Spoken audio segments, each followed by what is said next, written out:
për asnjë çast protestuesit nuk tentuan të kapërcejnë gardhin e godinës kryeministrisë. Përveç një veture e cila u filmua duke hyrë në portën anësore të hekurit, hapur çuditshëm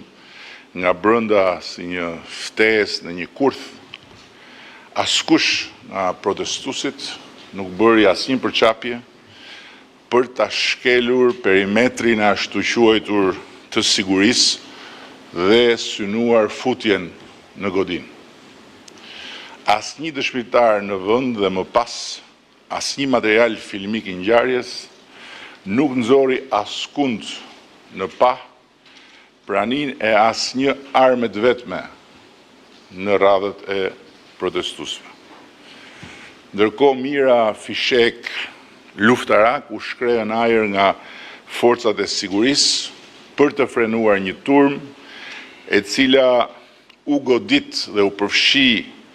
në konflikt fizik me to vetëm si pasojë e përpjekjes këtyre të fundit për ta shpërndarë protestën ende pa u mbledhur